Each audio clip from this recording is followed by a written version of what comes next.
turn to 2 Kings 16 and verse 8. We're still looking at the life of King Ahaz, the bad king of Judah, as you'll remember. And last time, we left off talking about how Ahaz had sent messengers to Tiglath-Pileser, the king of Assyria, because he had not learned his lesson from previously. He had done wickedly according to the way of the heathen. The Lord had sent the Syrians and the Israelites, the nation of Israel from the north, in, and they had besieged him. And then the Lord had mercy on them and gave them a reprieve and sent the Israelites home. And then the king Ahaz did the same kind of thing that he had done before and brought himself under God's judgment. And then God sent in 4 nations. He sent in the Syrians, the Israelites, the Edomites, and the Philistines. And they besieged him again. And he was being besieged from every side, from the north and from the south, from all over the place. By the way, I said in last week's sermon that the Philistines were on the east side of Israel. They're on the west side of Israel, along the Mediterranean there. So anyway, Ahaz then calls the king of Assyria to come and help him.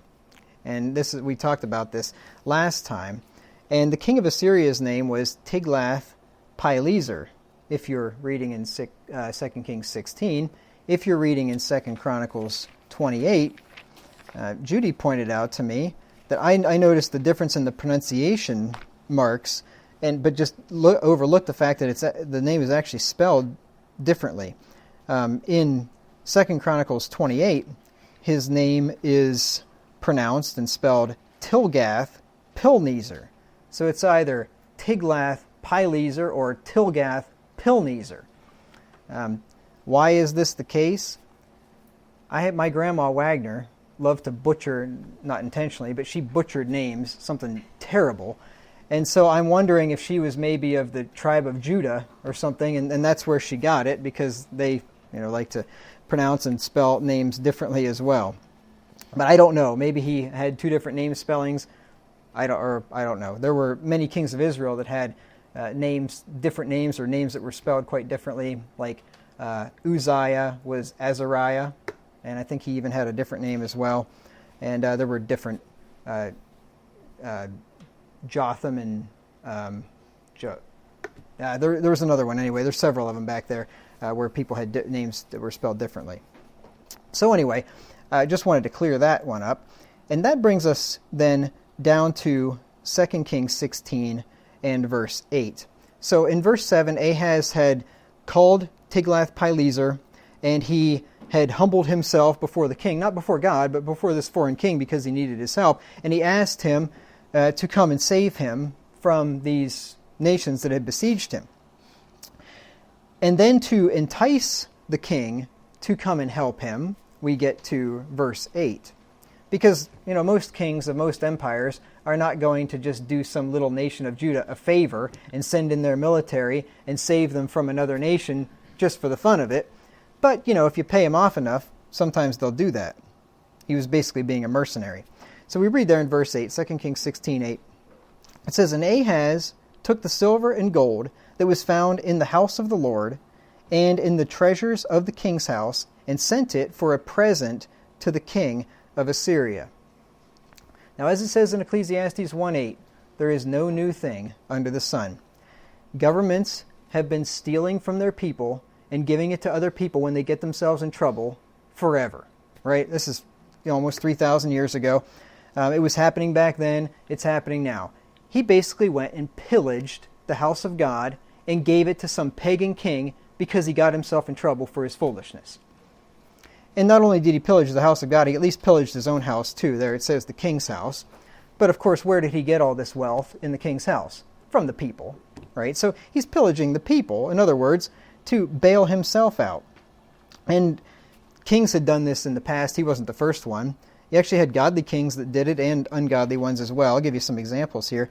In 1 Kings 15, 17 through 19, 1 Kings 15, 17 through 19, We read an example here of King Asa, which was a good king of Judah. 1 Kings, 15, 17 through 19.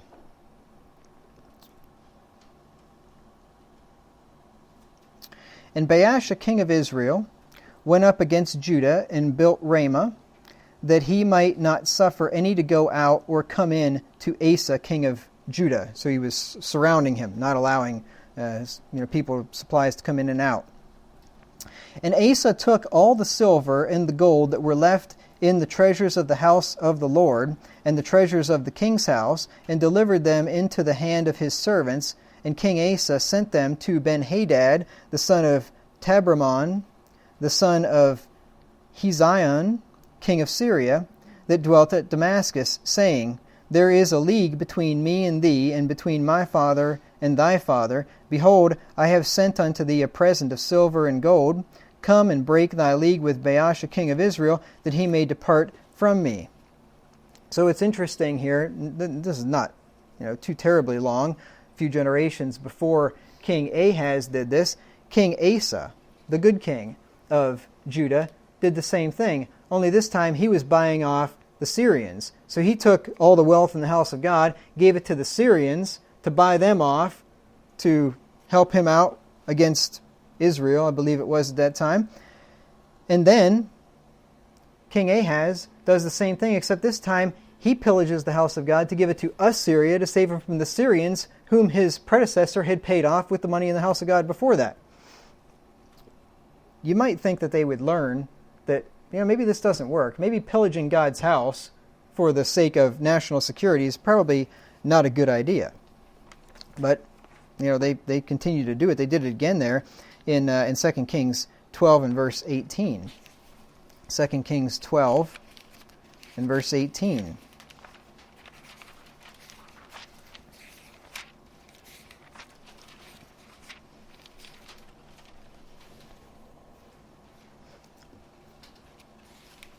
Second Kings 12 and verse 18. In Jehoash, that's the name that I was thinking of. He also went by Joash. Jehoash and Joash, different spellings of the same name. And Jehoash, king of Judah, took all the hallowed things that Jehoshaphat and Jehoram and Ahaziah, his fathers, kings of Judah, had dedicated, and his own hallowed things, and all the gold that was found in the treasures of the house of the Lord, and in the king's house, and sent it to Hazael, king of Syria, and he went away from Jerusalem. So there you have it again, pillaging the house of God, giving it to the Syrians. This is in 2 Kings 12. This is just a few chapters before Ahaz pillages the house of God once again and gives it to the Assyrians to save him from the Syrians, who he had given, his great-granddaddy had given most of their wealth to already. So this is pretty well typical of what governments will do when they get in trouble. And what they'll also do is just tax the people, especially tax the rich. What does our government do whenever it gets in trouble and it runs these huge budget deficits? Taxes the rich, right? And if it doesn't tax them through actual taxation, through law, then it taxes them through inflation. It just prints up the money. Right? Governments have been doing this forever. Look in 2 Kings 15 and verse 20. I'll give you an example of a wicked king of Israel that did this. 2 Kings 15 and verse 20. And Menahem exacted the money of Israel, even of all the mighty men of wealth, of each man 50 shekels of silver, to give to the king of Assyria. So the king of Assyria turned back and stayed not there in the land. Now, Menahem was a king of Israel. So as you see here, when you go back and forth, these guys are constantly, Israel's warring with Syria, and then Israel's teaming up with Syria, and they're both warring against Judah, and it was just a continual mess throughout this whole history. But that's what he did. He taxed the rich. 50 shekels of silver, big deal. Boy, nowadays, I'm sure the rich would be glad to pay such a pittance like that. That was before they figured out how to really do it. But anyway, so this is what Ahaz did. Robbed the house of God to save his own skin. He basically was giving that which is holy unto dogs. That's what he was doing. Remember that passage there in Matthew chapter 6, chapter 7 it is, Matthew chapter 7. You don't ever want to do this, by the way. You don't ever want to give that which is holy unto dogs. Take things that have been consecrated and dedicated to the house of God and give them unto the heathen. That is a wicked thing to do. Matthew chapter 7, verse 6, I think it is. Jesus said, "Give not that which is holy unto the dogs, neither cast ye your pearls before swine, lest they trample them under their feet, and turn again and rend you." Now we can take a physical application out of this, like Ahaz, where you don't take wealth that has been dedicated to God and give it to the heathen, give it to another nation. And we could also look at this in a more spiritual sense, which is really the sense that Jesus is speaking of here in this context.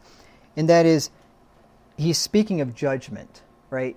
Taking the beam out of your own eye, then taking the mote out of your brother's eye. Okay, he's speaking of judgment. That's the passage there. "Give not that which is holy unto the dogs, neither cast your pearls before swine." Do not bother to rebuke people who will not take your rebuke. Don't cast your pearls before swine. I'll give you a verse. Proverbs chapter 9. Don't waste your breath, because you know what will happen to you? Just what Jesus said. They will turn and rend you. You will end up getting a blot if you try to do that. Proverbs chapter 9 and verse 7. He says, "He that reproveth a scorner getteth to himself shame, and he that rebuketh a wicked man getteth himself a blot. Reprove not a scorner, lest he hate thee. Rebuke a wise man, and he will love thee. Give instruction to a wise man, and he will be yet wiser. Teach a just man, and he will increase in learning." It's real easy to identify a wise man versus a fool. Rebuke a person. If they get mad, if they counter-accuse, if they pay no attention, and if they despise you for it, they're a fool. If they say, "Thank you, I appreciate what you've done for me, I know you love me and that's why you've done it, and I'm really going to consider what you've said," then you found a wise man. When you reprove a wise man, he'll be yet wiser. He'll actually learn from the reproof. When you reprove a fool, he's just going to get mad, and he's going to get more foolish as a result of it. But anyway, that's I just wanted to give you the primary application there of what Jesus was saying there. Cast not your pearls before swine. Don't bother wasting your time. And if you meet somebody that is a hardened, blasphemous person, and they have already blasphemed the name of the Lord, they are aware of your religion, and they want nothing to do with it, don't waste your time. Do not waste your time talking to such a person, because you are casting your pearls before swine, and they are going to turn and rend you. This is where believing in sovereign grace actually makes sense of the words of Jesus Christ. If we were Arminians, and Jesus really died for everybody and really wants to save everybody, and it's the most important thing that we can do is try to get people into heaven, why would Jesus say, "Don't cast your pearls before swine"? Wouldn't he say, "Go start feeding the swine"? Go try to convert the swine? Wouldn't he tell us to do that? No, he says, don't waste your time when somebody has shown themselves to be a swine. So anyway, let's go back there to 2 Kings 16 and verse 8. So Ahaz pillages the house of God so that he can save his own butt. You know what he was doing there? He was robbing God. Look at Malachi 3, 8 through 12. Malachi 3, 8 through 12. Because what was the temple called in those days? The house of God. Whose house is the house of God? God's house, right? So, who owns the stuff in God's house? Who owns the silver and the gold and the vessels and all of those instruments? Everything that was given by the people to the house of God. Who owns that stuff? The person in whose house it resides. God owns that stuff. So what business would a king have taking stuff that belongs to God and giving it to another king? You remember what Jesus said in Matthew, I think it's Matthew 22? He said, render unto Caesar the things that are Caesar's. Ahaz, if you want to pillage your own house, go ahead. But you render unto God the things that are God's. You don't take God's stuff and give it to Caesar. That's why this church is not a 501c3 church. We don't render unto God, or we don't render unto Caesar what is God's. Caesar has no business in this church. He's not welcome in this church. We don't want Caesar in this church. We don't want Caesar's help in this church. We don't want Caesar's money in this church. We want Caesar completely out of this church. Do you realize, I'll get there, but I've just been reading this book, I've told you about it, Total Truth by Nancy Pearcey, and she was talking about the history of the evangelical movement. And I don't think a lot of people realize this, that prior to the founding of the nation, like at the time of the Revolution in 1776, do you know that I think it was every state with the exception of Rhode Island, you know every state had a state church? That the government supported and funded the churches. No kidding. Just like it was in Europe. It was either the congregational churches, depending on what state you were in, or the Episcopalians, which was the Church of England, or I don't know if the Lutherans had a state church here or not. But anyway, some of those Protestant churches. And did you know that they taxed the people for their tithe? Like, it wasn't a voluntary thing where you give your tithe to the church. No, you paid your tithe under coercion to the government, and the government funded the church. The government paid the wages of the clergy. The government paid for the buildings of the church to be built. It was in this country before the Revolution. I'm not making this stuff up. It's just hard for us to believe that that's the way it used to be, but that's the way it used to be. And it was because of people like John Leland and Roger Williams that Roger Williams wasn't exactly a Baptist. He thought he was a Baptist. He claimed to be a Baptist. He technically wasn't. But anyway, he's considered to be a Baptist, one of the first by many. Anyway, he had a large part to do with the founding of Rhode Island. The founding of Rhode Island was founded as a state, the first state in the history of the world, I believe, that was founded on religious liberty. There was no state church. They were Baptists in Rhode Island. A lot of people don't realize this. Do you realize the reason we have the country we have today, the reason we have the First Amendment, that Congress shall make no law respecting an establishment of religion or prohibiting the free exercise thereof? Do you know why we have that amendment? You know why we have the country we have today? Because of the Baptists.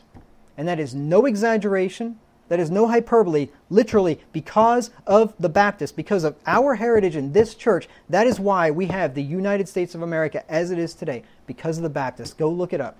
Go read the history of it. The Founding Fathers were heavily influenced by John Leland, Roger Williams, and guys like that gave us religious freedom and religious liberty because of the Baptists. So anyway, and you know what? The Baptists were persecuted. The Baptists were whipped and beaten and imprisoned and banished from states because of their religion, because of their faith, because they would not bow the knee to Caesar. They didn't want anything to do with the state. They didn't want a state church. They refused. Patrick Henry, I think it was, offered to the Baptists to make it a level playing field, that the government would support every religion. And the Baptists said, no, we don't want your support. We don't want equal treatment. We want you to leave us alone. We want nothing to do with the government whatsoever. People have no idea how much we owe to those old Baptists in this country. So anyway, turn with me to Malachi chapter 3. And then, of course, you know what happened. So this is a bit of a side. I guess, why not? I may as well. I didn't know this, but in 1776, according to what I read, according to this study that she's citing there, so, go verify it for yourself, but according to this research, there were 17% of the population that were adherents to a religion, to a Christian religion, in 1776. 17%. we like to think of people in the founding generation that they were all churchgoers and everybody was a member of a church. 17%. And that amount went up as time went on, up until 1980, and that's the last figure she had. I'm guessing it's gone down significantly after that. I don't know that for a fact. But anyway, it's no wonder. Why would people go to church? They were these liturgical churches where the clergyman got up there and read a sermon that probably somebody else had written, and they probably read their prayers like the Lutherans do and a lot of other organizations do. And the people were forcibly taxed to support it. And then the preacher, I guess, they had a reputation for being lazy, indolent sluggards because they were paid a very good wage from the government. And the one guy said in I think it was in Scotland, that the clergy there in Scotland, which would have been the Presbyterians, that after Sunday, whenever the preacher was done preaching, he could take a full 5 days of leisure before having to work again. Because, I mean, how hard is it to get a sermon that some other dude wrote and get up there and read it once every Sunday? They were highly educated. They were more educated than any other class of people, and a lot of times they ended up in politics because of their high education. Well, what happened was, with the first and then with the Second Great Awakening, which happened in the mid-1800s, you had these Methodists and Baptists, preachers, circuit-riding preachers that would go out onto the frontier. Because in 1850, do you realize that where we are living right now was the edge of the frontier?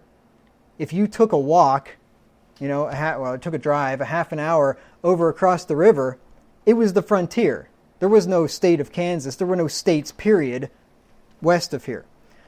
And the people that moved out there were some pretty rugged type people, mainly single men, and they go out there and live in these towns that were barely settled, not much government, kind of violent, a lot of saloon keepers, a lot of whores, right? I mean, that was the environment that these guys went out there in.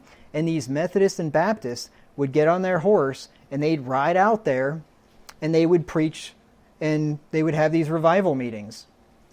And it wasn't heavy on doctrine, but they did convict people of sin and people would repent of their sins, and there were mass conversions. Now, you need to have doctrine and evangelism. I mean, you got to have both. And so I think they were a little light on the doctrine. But nevertheless, these guys endured terrible hardship to get on that horse and ride through horrible weather, through rough terrain, to go out and preach the gospel, establish churches, and then ride the circuit. That's what they call them, circuit riding preachers. These guys did things that you and I would have died after a half an hour. These guys did, and died young. A lot of these preachers died young doing it. That's why the old churches died off. You don't find a Congregationalist church hardly anymore. In 1776, they were the number one, if I remember right. By 1850, they had hardly any adherents at all, because the clergy in the Congregationalist church and the Presbyterian church and the Episcopalian churches, they weren't getting involved in this evangelism stuff. They weren't getting on the back of a horse for sure. They were staying in the nice, well-established cities with their nice paychecks, and they weren't going to get out there and do any work. So there was a major religious turn in this country. So I don't know. Was that interesting? Was that worth the time? Okay, good. I figure I'm reading these books. I may as well share something with you out of them once in a while. But anyway, so turn with me to Malachi chapter 3. Back to King Ahaz. So Ahaz pillaged the house of God, and what he was essentially doing is robbing God. Down there in verse 8, Malachi 3 and verse 8. He says, "Will a man rob God? Yet ye have robbed me. But ye say, Wherewith have we robbed thee? In tithes and offerings. Ye are cursed with a curse, for ye have robbed me, even this whole nation. Bring ye all the tithes into the storehouse, that there may be meat in mine house, and prove me now herewith, saith the Lord of hosts, if I will not open you the windows of heaven, and pour you out a blessing, that there shall not be room enough to receive it. And I will rebuke the devourer for your sakes, and he shall not destroy the fruits of your ground, neither shall your vine cast her fruit before the time in the field, saith the Lord of hosts." So, this is not an exact parallel here to what happened with Ahaz. the people were robbing God and that they weren't giving to God. But if they give to God and then you take what they gave to God and you give it to a foreign nation, you're still robbing God, right? I mean, I think you see the point here, obviously. Now, look at what God tells them there. And Ahaz, now granted, Malachi hadn't been written yet, but I imagine he should have had enough sense through the prophets that he could have figured this out, that if you give to God and you take care of God's house, what does he say? He's going to rebuke the devourer for your sakes, and your fields and your fruits aren't going to be ravished, right? Well, it's the same thing. If Ahaz would have been serving the Lord, he wouldn't have had to worry about the king of Syria and Israel and the Edomites and so on coming and besieging him, and he certainly wouldn't have needed to pillage the house of God to give it to a pagan king to try to save him from that. You see, if he'd have been doing the right thing all along. And let me show you something else interesting here. If you turn over to 2 Chronicles 28, to the parallel passage, I'm going to show you that robbing God never pays. And then I've got some other things to say about that. But robbing God never pays. Doing the wrong thing in general never pays. But if you think you're going to get yourself out of trouble by robbing God, by taking what is His and giving it to somebody else, and I'll give you some examples of that, you're sorely mistaken, as this account here of what happened to Ahaz shows us. Verse 21, 2 Chronicles 28 and verse 21, says, "For Ahaz took away a portion out of the house of the Lord, and out of the house of the king, and of the princes, and gave it unto the king of Assyria. But he helped him not." He didn't end up getting the help he needed. So what was the point? You just robbed the house of God, divested it of all of its wealth that the people had given for God's service, and you didn't get the help you wanted anyway. Now, he did get a little bit of help. Because if you turn back there to 2 Kings 16, you should probably want to keep your finger there. 2 Kings 16 and verse 9. It says, "And the king of Assyria hearkened unto him, for the king of Assyria went up against Damascus, and took it, and carried the people of it captive to Kir," or Kir, I'm not sure how you pronounce that, "and slew Rezin." Rezin was the king of Syria. So he did get some help. But remember, he was besieged by four nations: Syria, Israel, Edomites, and the Philistines. So the king of Assyria probably wanted Damascus for himself anyway, I suppose. I don't know. I mean, I'm sure he had some kind of a vested interest in that. So he goes and takes Damascus and kills Rezin, kills the king of Syria. But what about the other nations that besieged him? It doesn't say anything about them, right? He didn't get the help that he needed. You never want to rob God to get yourself out of trouble. You never want to sacrifice holy things for worldly gain. Just remember that. This church, the Church of Jesus Christ, is a holy thing. This is the apple of God's eye. This is the place we want to be. We never want to sacrifice holy things for worldly gain. If you had an opportunity to take a job which paid twice as much somewhere else where you couldn't be a member of a local church, don't do it. Don't sacrifice what is holy for what is worldly. Because you know what you'll end up with? Neither. You won't end up with either one, and Ahaz is the proof of it. You wouldn't want to take a job which would make you miss church. Now, I know some people's jobs, you end up missing church sometimes. I mean, I had one. On occasion, I had to miss church too if I had to travel out of state. But you wouldn't want to take a job and you ask the boss in the interview, "What are the hours of this job?" And he says, "Sunday 8 to 5. No. Nope. I don't care. I'll eat ramen noodles for the rest of my life. I'll live in a cardboard box. No. I will not take a job. This is my personal stand anyway. I will not take a job which makes me miss church. Period. End of story. I will not sacrifice what is holy for worldly gain. No, I will not.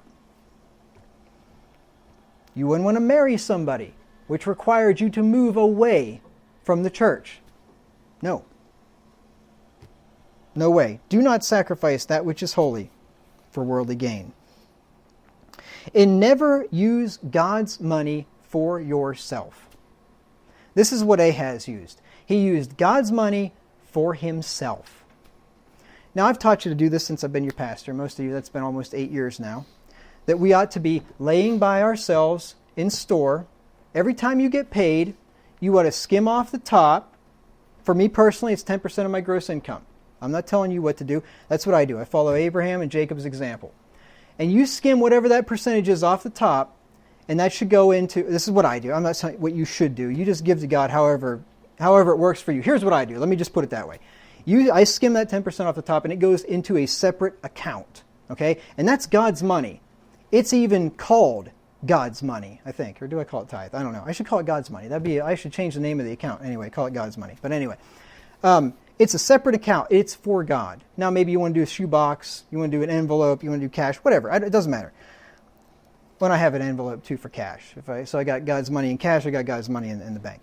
But that money, once it gets put into God's account, it is God's, period.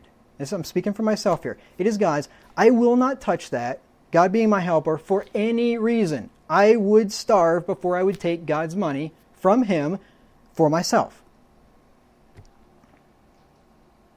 When I first got into the ministry, went to Minneapolis, things were pretty tight first year. I took about an 80% pay cut. I don't mean I was making 80% of what I was. I meant I was making 80% less. I was making 20% of what I did there the first year. Thankfully, I'd lived frugally, so I didn't have to change my standard of living because I was already living like I was, making nothing anyway. But even living like that, and Minneapolis was more expensive to live than where I lived in Ohio. So I took an 80% pay cut, and my cost of living went way up, and I couldn't pay my bills with my frugal lifestyle. And let me tell you, if you think I'm frugal now, you ought to have seen me then. I didn't drive my car for weeks on end. I went one time 3 weeks. I did not drive my car ever. Gas was pretty expensive back then. It was like $4 a gallon. But yeah, I rode my bike. I walked to church. I rode my bike to Bible study. I rode my bike to the grocery store. Didn't drive for 3 weeks straight one time. And I still couldn't make ends meet at that time. The church wasn't supporting me like they should have at that time. Things changed shortly after that.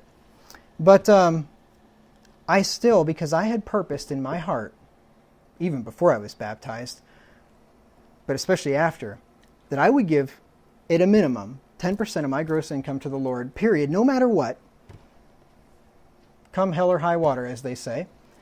And I continued to do that. So what I was essentially doing was taking money, and I'm not saying you have to do this. I'm not saying anybody has to do this. But this is what my conviction was. I was literally taking money out of savings to put it in the Lord's account and to give to godly purposes. Because basically, if you can't pay your bills and you're still giving to the Lord and you're living off your savings, you're giving your savings to the Lord, basically. But I was okay with that. And I got a job, and then people in the church started to step it up. And by the end of the first year, a lot of things had changed. Really, the church membership hadn't changed any, but a lot of things had changed among the people of the church. And I was able to live off of what they gave me. I never, of course, I would have never, and I did never, and I will never, God being my helper, I would have never dipped into the Lord's money because I like to have a nice little cushion in the Lord's money, have a few $1,000 in there at least, just in case a need comes up and I can help out somebody that would meet God's qualifications for a need. I would never consider touching that money. That's God's money. It wouldn't matter. I would have done anything I had to do. I would never have touched that money. That was God's money. So what Ahaz did here was totally wrong. You never want to use God's money for yourself. Because when you give it to Him, it is His. And let me tell you what. If you do that, you're not going to have to worry about touching God's money. Because God will come through for you just like He did for me. And He's done it for me on numerous occasions. He will come through for you. He will take care of you. Just takes a little bit of faith, that's all. But He will. He'll take care of you. And you know. I see heads nodding. You know. You've been there. He will.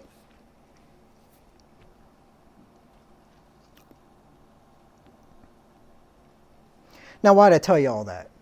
Well, I'm supposed to be an example to the church, right? Be thou an example of the believers in word and conversation and charity and faith and so on, as it says there in 2 Timothy. So every now and again, I tell you things like that from my own personal life. that you pretty much would have no way of knowing and would have never known if I wouldn't have told you. So I tell you things like that once in a while to be an example. Okay, so Ahaz ends up giving to the king of Assyria, and he ends up not getting much help. He did get Damascus off his back. The king of Assyria took Damascus for himself. Now what happens next is quite interesting. Down here in verse 10, 2 Kings 16 and verse 10. It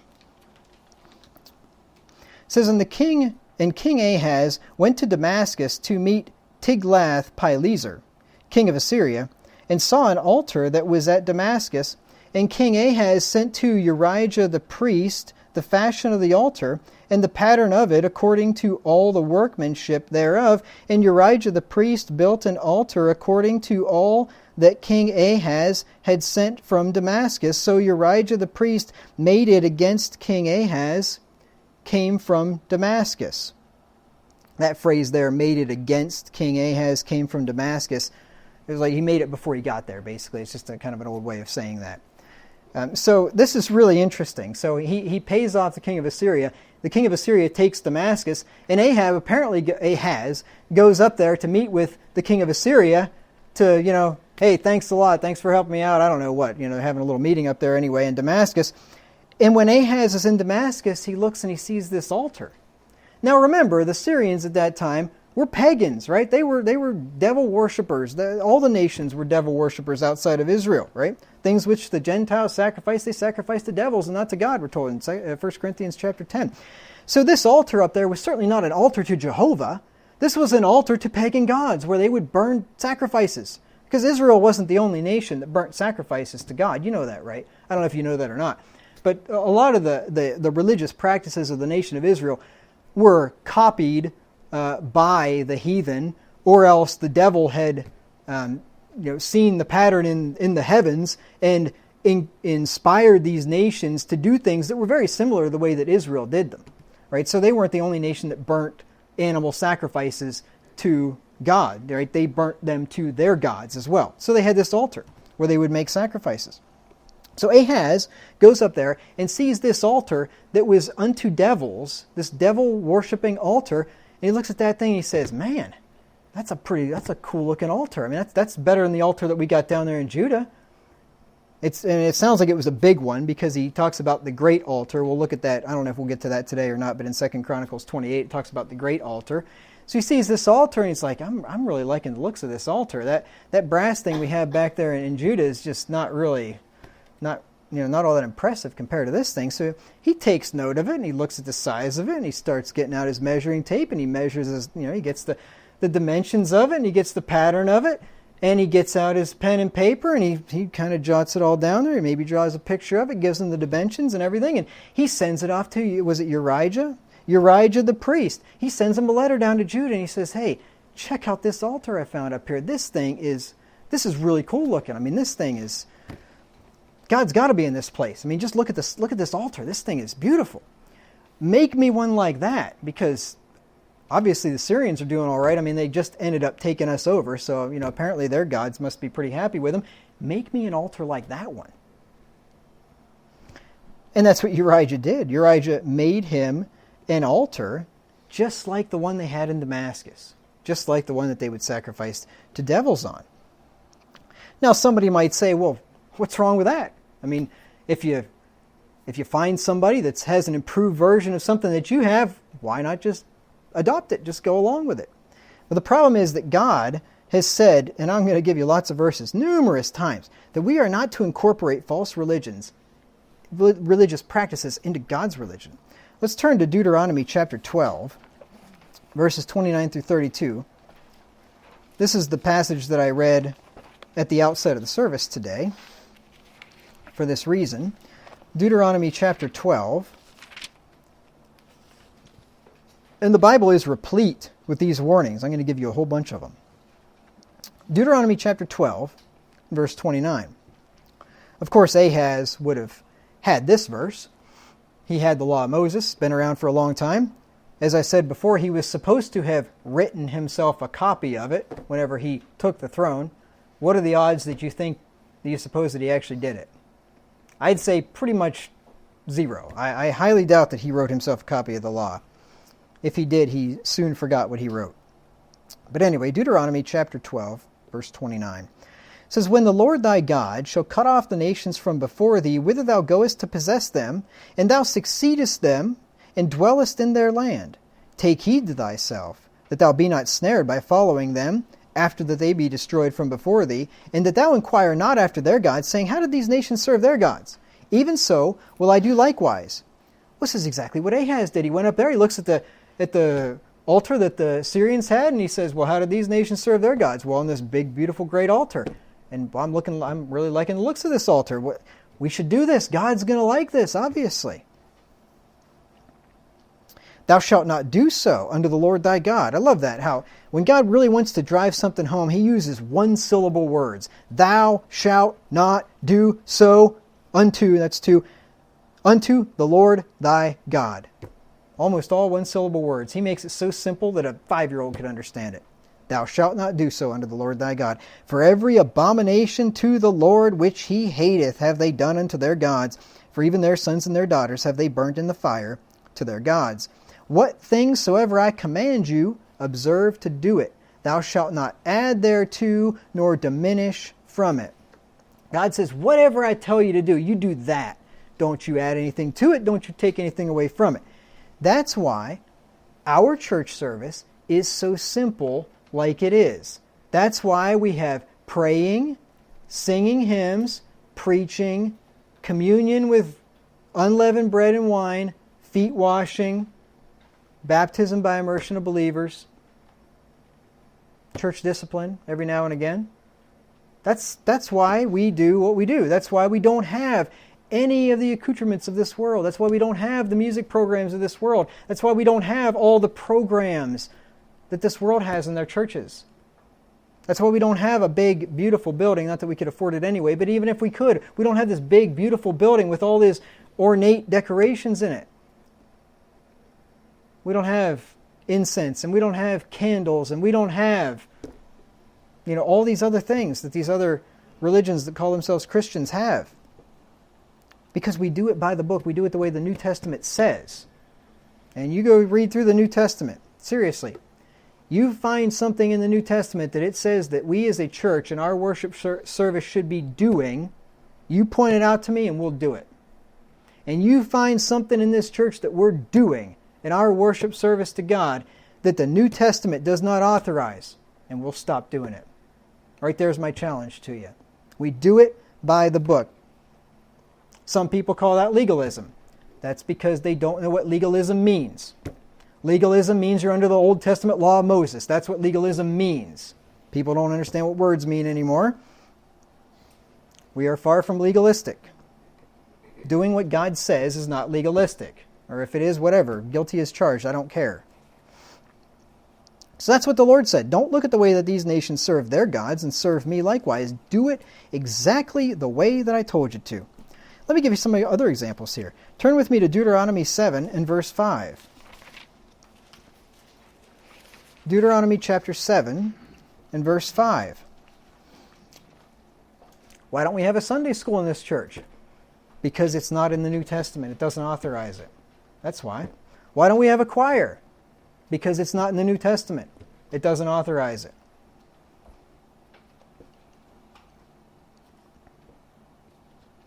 Why don't we have children's church? It's not in the New Testament. That's why. Deuteronomy chapter 7 and verse 5. But thus shall ye deal with them. He's talking about the nations that were in the land of Canaan before them. And he told them in the previous verses, don't marry these people. They're going to turn away your hearts from following after me. And then he says, but thus shall ye deal with them. Ye shall destroy their altars, and break down their images, and cut down their groves, and burn their graven images with fire. Ahaz looked at the altar in Damascus and copied it and brought it into God's religion. God says, when you find their altars, destroy them. Now, of course, he didn't own Damascus, so he wouldn't have been right to just start destroying stuff up there. But if they would have taken over Damascus or something in a military conquest and annexed it into the land of Israel, what should he have done with that altar? Destroyed it, not copied it. And then look down just a few verses to 25 and 26. Deuteronomy 7, 25 and 26. It says, the graven images of their gods shall ye burn with fire. Thou shalt not desire the silver or gold that is on them, nor take it unto thee, lest thou be snared therein, for it is an abomination to the Lord thy God. Neither shalt thou bring an abomination into thine house, lest thou be a cursed thing like it. But thou shalt utterly detest it, and thou shalt utterly abhor it, for it is a cursed thing. He says there with their images, these are like idols, right? They'd take the idol and they'd carve it up with either out of wood or stone, and then they would put gold and silver on it. They'd overlay it with gold and they'd make it really pretty. And the Lord says, burn these things with fire and destroy them, and don't even take the gold and the silver. It would not even be permissible to burn this thing with fire and then to pick the gold and the silver up out of the ashes and take it for yourself. Now we might say, in our reasoning, and just say, well, gold and silver is nothing. It's just a metal, right? And it's worth some money. And I mean, why not? It's not an idol anymore, right? God says, destroy it. Don't even take the good part out of it. And you know what I get from that? Don't even take the good part out of false religion. You find something that you think, boy, I mean, they're really bringing people in with this. I mean, I could see, I don't like some of what they're doing, but this one thing they're doing, boy, that really worked. That made people want to come to our church. Don't go there. Don't go there. Don't even take what appears to be good out of it. Just leave it alone. Look at Exodus 34, 12 through 14. Exodus 34. Verses 12 through 14. I'm telling you, it's all through the Old Testament here. And we got New Testament precept for it as well, which I'll get to in a minute. Exodus 34:12.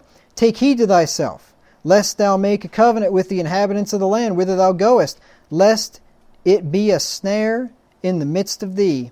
But ye shall destroy their altars, break their images, and cut down their groves. Thou shalt worship no other God.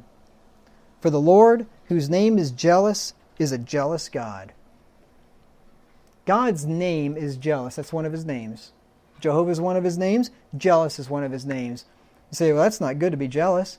It's good to be jealous if you're God. And there's nothing wrong with being jealous of certain things. You can be jealous of your wife or your husband. Men, if some guy was hitting on your wife, would you be jealous? You're darn right you would be. And you have every right to be. You should be. Well, when God sees his people hitting on other gods, he's jealous too. Just like you would be. Nothing wrong with that. He says you destroy their altars.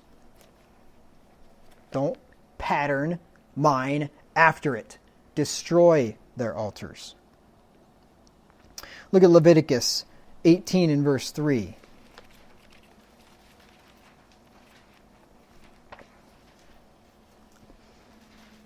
I'll get into this in a little bit, but there are so many churches out there that pattern their worship not only after false religions, but they pattern their churches after the business world. And I will give you some examples of that here in a minute. Leviticus 18 and verse 3. It says, after the doings of the land of Egypt, wherein ye dwelt, ye shall not do. And after the doings of the land of Canaan, whither I bring you, shall ye not do, neither shall ye walk in their ordinances. God says, the pagan place you came out of, don't you follow their ways. And God says, the pagan place I'm taking you to, don't you follow their ways. And we should learn from that. Some of us came out of false religions. If you came out of a false religion, you leave that false religion in the past. You don't bring the things of that false religion into God's true religion. You leave it back there. You destroy those altars. Break down those images. If you were Catholic, destroy that rosary. Burn that thing. Right? Burn that Christmas tree. Burn all that stuff. If you were in the occult, burn those books. Do like they did in Acts chapter 19.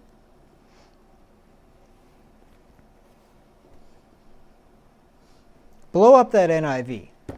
That's what I did.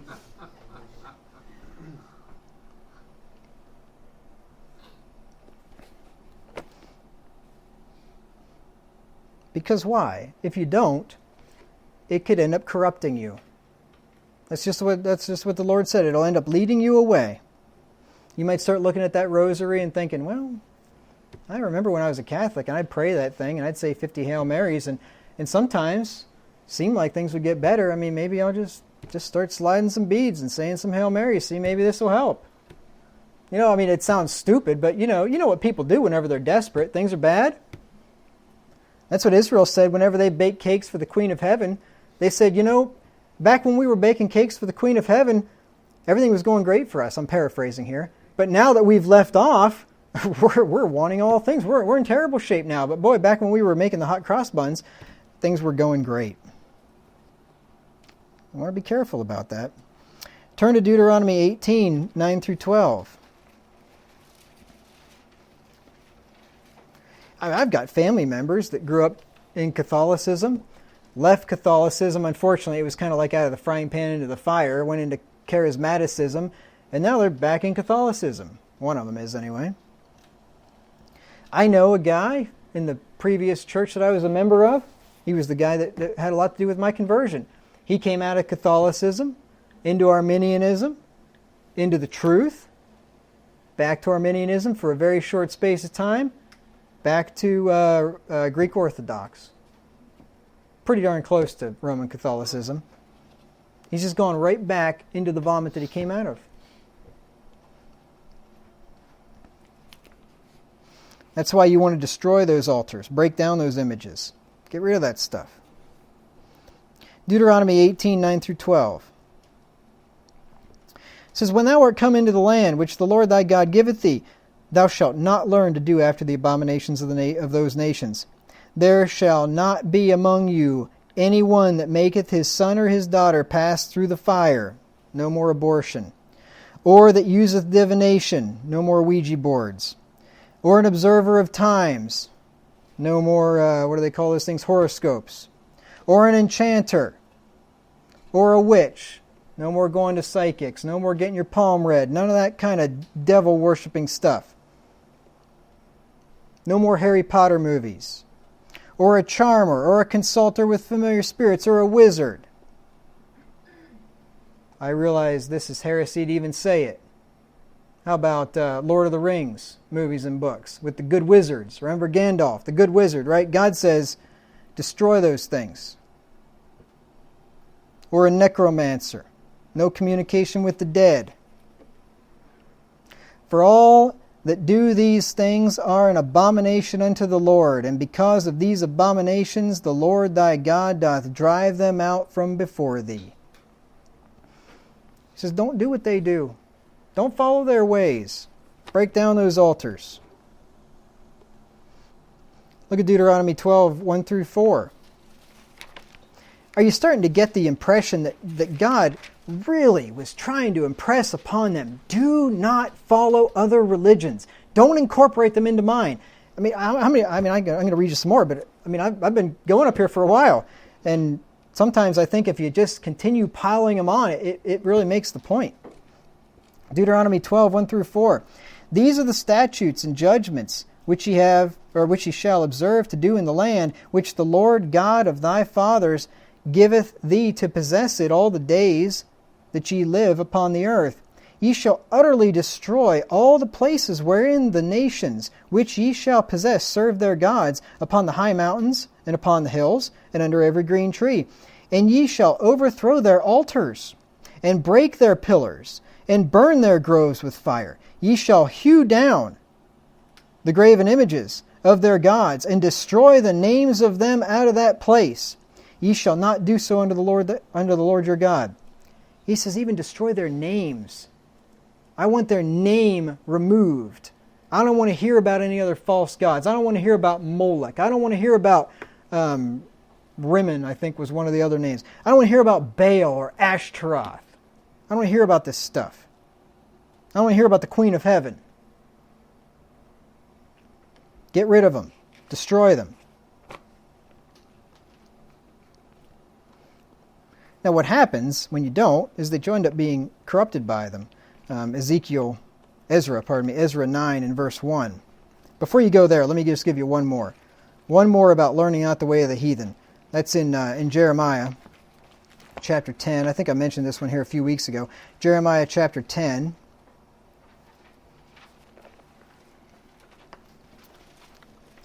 Verses 1 through 4. It says, Hear ye the word which the Lord speaketh unto you, O house of Israel. Thus saith the Lord, Learn not the way of the heathen, and be not dismayed at the signs of heaven, for the heathen are dismayed at them. Don't be following the solstices and the equinoxes and all these worship festivals that surround them. For the customs of the people are vain. For one cutteth a tree out of the forest, the work of the hands of the workmen with the axe. They deck it with silver and with gold, and they fasten it with nails and with hammers, that it move not. Right? Don't learn the way of the heathen. Don't practice idolatry the way that the heathen practices it. Don't cut a tree out of the forest, bring it into your house, and deck it with silver and gold. That's what he's saying there. Doesn't matter if it's a little carved idol or if it's a tree that you've put tinsel on. It's the same principle here. But then go to Ezra chapter 9 and verse 1. Ezra chapter 9 and verse 1. Ezra's right there before Nehemiah. It says, Now when these things were done, the princes came to me, saying, The people of Israel and the priests and the Levites have not separated themselves from the people of the lands, doing according to their abominations, even of the Canaanites, the Hittites, the Perizzites, the Jebusites, the Ammonites, the Moabites, the Egyptians, and the Amorites. You see, they have not separated themselves. And what happened as a result of them not separating themselves? What does it say right there? They are doing according to their abominations. If you keep company with people of false religions, and you get nice and close with them, you'll end up learning their ways. You want to be very careful about that. That's why God has told us, separate and destroy those links and those bonds. Now, this is not only a New Testament thing, it's also an Old Testament thing, it's also in the New Testament. Look in 2 Corinthians chapter 6. 2 Corinthians chapter 6. And verse 14. Because somebody might hear this and say, well, you've just been reading all Old Testament. The Old Testament, after all, it's put away. The law of Moses is abolished. When something is repeated in the New Testament, when a principle is brought over into the New Testament, the Old Testament can be very helpful in going back, because the principle of bringing in heathen idolatrous religion into God's religion is in the New Testament, as the verse I'm going to read you is going to show. So if you can find the principle in the New Testament, then go back in the Old Testament, and I got a dozen verses which give you specifics of here's how you don't do these things. Here's how you break down their altars, destroy their images, right? You don't incorporate these things into your religion. And you can get a lot of practical instruction back there, which is in keeping with the principle that's carried over into the New Testament. 2 Corinthians 6 and verse 14. It says, Be ye not unequally yoked together with unbelievers. For what fellowship hath righteousness with unrighteousness? And what communion hath light with darkness? And what concord hath Christ with Belial? Or Belial, I'm not sure how that's pronounced. Or what part hath he that believeth with an infidel? An unbeliever, in other words. And what agreement hath the temple of God with idols? For ye are the temple of the living God, as God hath said, I will dwell in them, and walk in them, and I will be their God, and they shall be my people. Wherefore come out from among them, and be ye separate, saith the Lord, and touch not the unclean thing, and I will receive you, and will be a father unto you, and ye shall be my sons and daughters, saith the Lord Almighty. We are not in the church to be unequally yoked with unbelievers, right? That's why we practice church discipline, right? That's why We don't just serve communion to anybody that just walks in off the street and we don't have any idea what they believe or who they are. We don't do that, right? We're not supposed to be unequally yoked.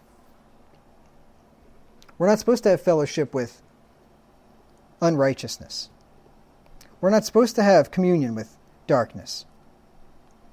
The church is supposed to be a holy body. The temple of God has no place with idols.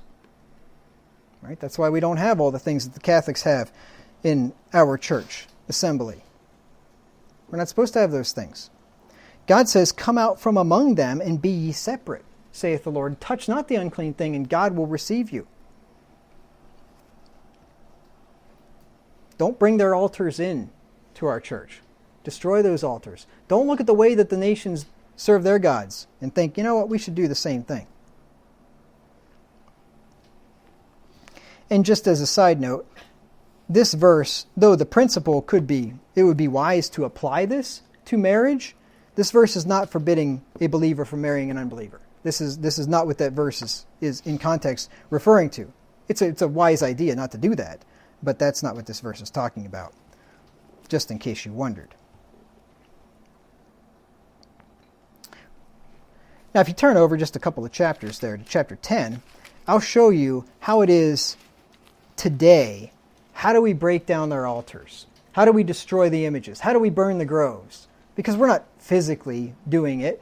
As a matter of fact, a lot of, we don't have a whole lot of that going on physically. I suppose you could go into a Catholic cathedral and you could see some altars and some idols and things, but you are under no obligation to walk into a cathedral and start smashing things. There was a group this week, a bunch of reprobates, and I am no Catholic, don't get me wrong, but they're still reprobates for disrupting a Catholic service. They went into a Catholic service in Columbus, Ohio, with signs. They went in there very quietly until they actually got into the sanctuary or whatever they call it, where they do the Mass. And they're having a Mass right there. They're having a service. And they start yelling and screaming and holding up their signs. And they walked right up where the priest was, right in front, and made a big ruckus. And then they had the audacity to get upset whenever the security people were escorting them out forcibly. Like, don't you put your hands on me, don't you touch me. If I was that security guard, I would have intentionally roughed them up, just for the fun of it. And I don't know why that priest, they got rid of them. But why didn't the priest say, every man in this congregation stand up and I want these people out of here right now and by any means, and make sure they don't ever come back again. Wink, wink.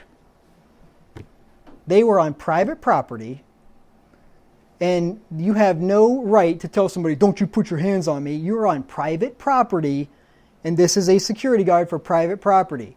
You are not on a public sidewalk with a police officer. Those people should have been beaten to a pulp. And I say that having no love for the Catholic Church whatsoever. But they still should have been beaten to a pulp.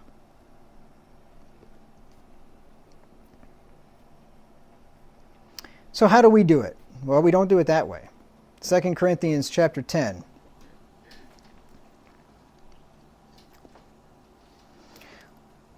Verse 3. For though we walk in the flesh, we do not war after the flesh. For the weapons of our warfare are not carnal, but mighty through God to the pulling down of strongholds, not to the pulling down of altars and idols and groves and images and things like that. That's not what we're supposed to do. Casting down imaginations, right? Not statues of Mary, right? Not the starburst up there in the front of the cathedral. Casting down imaginations and every high thing that exalteth itself against the knowledge of God, and bringing into captivity every thought to the obedience of Christ. Not bringing into captivity every heretic to put him in prison. Bringing into captivity every thought to the obedience of Christ. This is how we apply what those Old Testament verses taught us to do back then. It is done spiritually.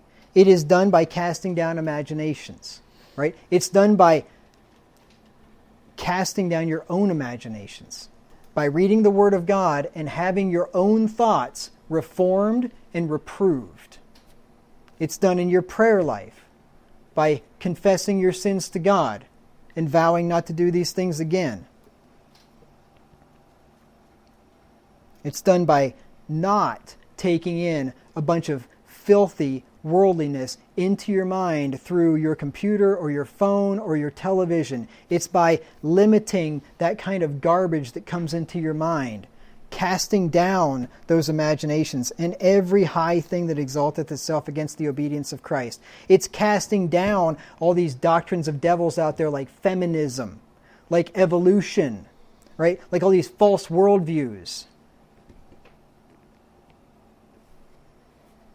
That's how you do it.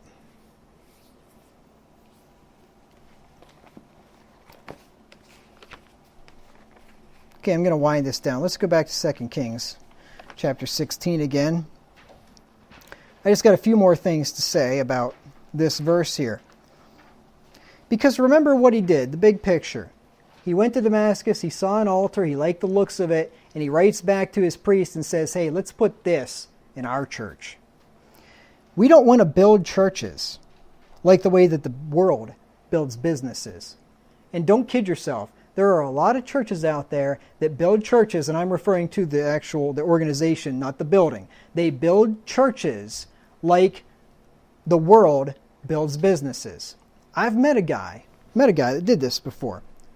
He's dead now. I won't give you his name. There's no reason to. But he was a preacher in the Christian Missionary Alliance in Pennsylvania. And after I was converted, then I went overseas and spent a year over there in Iraq, and I came back, and my dad was concerned about me because I was in a cult and I lost my mind, and he wanted me to talk to this old preacher of his that he had years ago.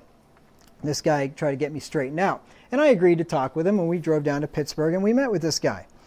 And he was quite full of himself. He was old, 75 at the time, I think. He's now deceased. But anyway, pretty well full of himself, I think. I don't think he liked the fact that I carried my Bible with me everywhere and was actually going to use the Bible in our discussion, and he never opened his. But anyway, I remember being in this building that he was in, and he walked in, and it was just like it was like a combination of the Pharisees and Nebuchadnezzar. We walked into the sanctuary, and it was pretty much like, look at this wonderful sanctuary which I have builded. I mean, he didn't exactly say that, but it was pretty much like, look at this place. Isn't it beautiful? Like, shyster, I think. Anyway, maybe not, but seemed like it to me anyway. Well, he was explaining to me that his new role is he's a church planter. And what that means in that organization and a lot of these organizations is they go about building churches like business people go about building businesses. And what he would do is he would look at an area. He might go to a suburb of Pittsburgh or something, and he would look at what the population is in the area, and they would see how many churches there are in the area and how many churches that are similar to this, the Christian Missionary Alliance brand there. And if there was enough people there, and there weren't quite enough churches, and if they had a nice demographic population, and there was enough money, where people were going to be able to give enough and everything, then they would plant a church in this area. And I don't know if they go build a building, or I don't know exactly how they would do it. If you build it, they will come kind of thing. And it was just purely the way the world would do it with business.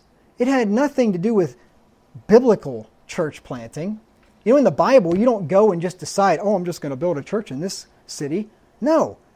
You find a group of people somehow, or they find you, and for instance, remember the deal in Ireland that never happened, that was going to happen? That's how you plant a church. It just, it wasn't the Lord's will, obviously. But how'd that happen? Some guy in Ireland finds my YouTube channel, starts listening, gets converted, shares it with a bunch of friends and family. He's got a dozen people over there that want to be a church. He writes to me and tells me about it. I said, wow, you guys got enough to start a church. How would we go about that? I tell him, well, here's how it would happen. He's like, okay, well, let's do it. I want to do it. Okay, well, ask them. Ask that group. Do they all want to be? Would they be willing to have an evangelistic seminar over there with hopes of starting a church? And he asked them, and yep, sure enough, they all did. And I booked my plane tickets. Like I said, you know what happened. It all fell apart because he ended up being a preterist. But that's how you build a church, right? You don't go into an area and start doing demographical studies and and create a building, or send out flyers and try to get people interested. That's a bunch of nonsense. I've got another person. I'll keep it very, what's the word I'm looking for? No, I hate it. Anyway, I will not be specific. I'll put it that way. I can't think of the word I'm thinking of. Anyway, another person that I know quite well, close to me, is also a preacher. You don't know him, believe me. Not in our circle of churches. Not you don't know anything about this guy. Anyway, and he was going to plant a church. And the way that they plant a church is you get some dude with a lot of money to sponsor you. So you get $100,000 or something like that, so you can have enough to, pay your staff and rent out a place or whatever. And then you look around and figure out a place you might think the church would be good for a church to meet.